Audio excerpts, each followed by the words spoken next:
Another audience question. Sir, give us your name, where you're from.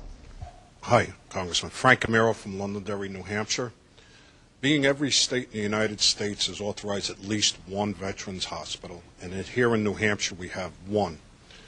Are you for keeping it open in the emergency room 24 hours, 7 days a week? Right now we have a plan that's probably going to cut the funding April 1st with emergency room.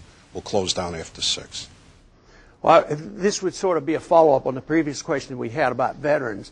Now, I think we should do whatever we can to help veterans, which means that we shouldn't be cutting back, we should be expanding it. Just as I look at air bases and military bases, we close those down in this country, and we build air bases overseas and military bases overseas. A large number. We have over 735 military bases overseas. We close the bases down here. I think what we should be doing is saving that money, bringing our troops home. We have troops in Korea, and we have Japan and Europe for 60 years. We could save not 10 billion, hundreds of billions of dollars.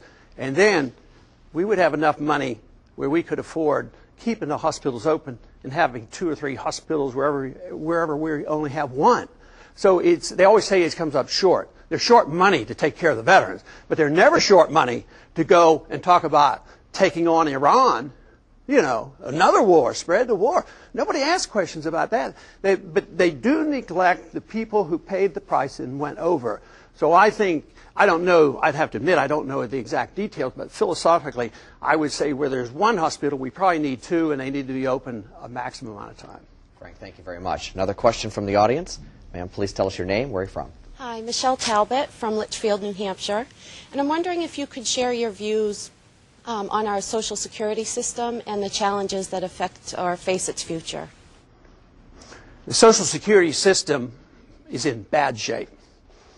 If you ask young people, and maybe even this audience would tell us that we don't expect that the Social Security system will be in very good shape, you know, in 10, 20, 30 years. The numbers aren't there.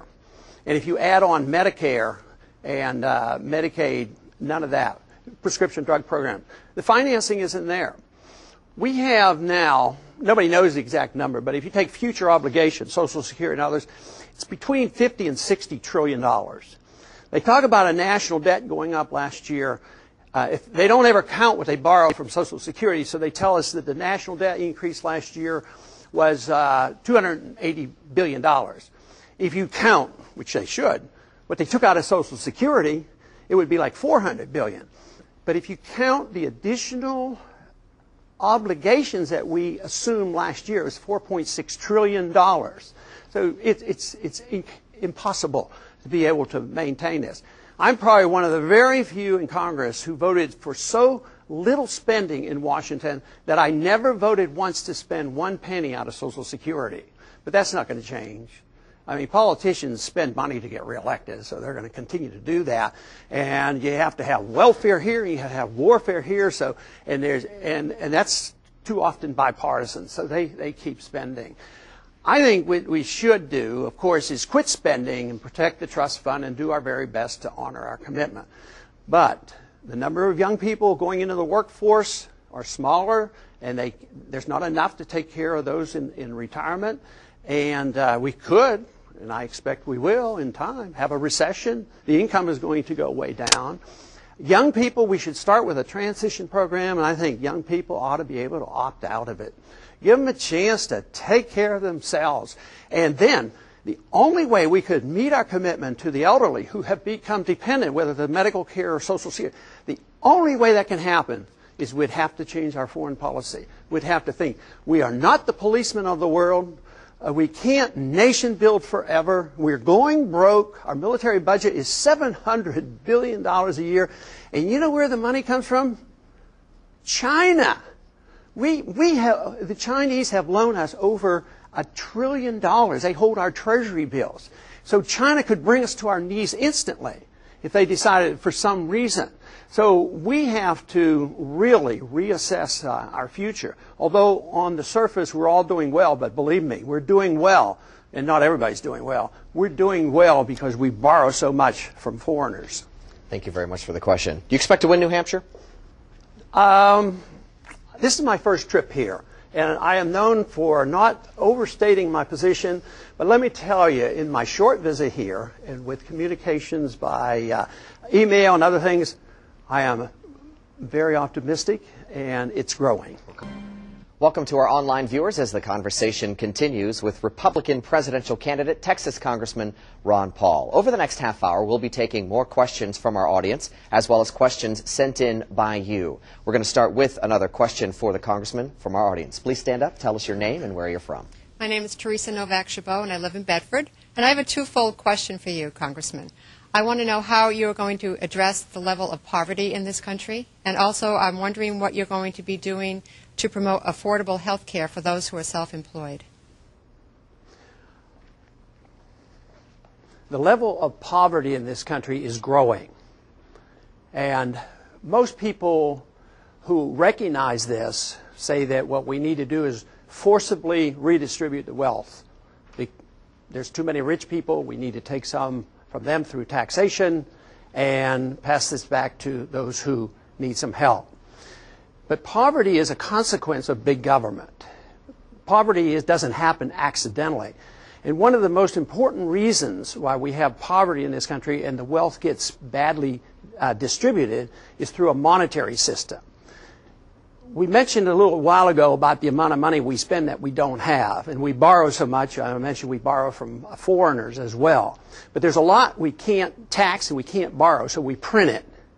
And printing money is not a good idea, and we've been doing that for a long time, especially since 1971, since the Bretton Woods gold standard broke down. And this means that when you print money, the value of the money goes down. But when we print new money, the people who get it first become the richest, because when it gets to the poor people, it doesn't have as much value. So the money goes to the banks and to Wall Street. So last year there was a firm on Wall Street that gave away or had in bonuses $60.5 billion in bonuses. At the same time, the real value of the minimum wage, which was $9.50 in 1971 before the Bretton Woods broke down, is now worth $5.15. So you cannot address the subject of poverty without addressing the subject of money and why it makes some people richer and other people poorer. When inflation gets out of hand, you wipe out the middle class, and we do know about certain histories, whether it's Mexico or Germany, other places. We have that today, and it's insidious. When you have a downturn, who loses a job first? The marginal worker, and he becomes poorer. So the problem is we don't have a free market. What we have is a government involved in wanting to take care of poor people by deficit financing and then printing up the money, and it hurts the very people that they're trying to help. In some ways, the medical care is the same way.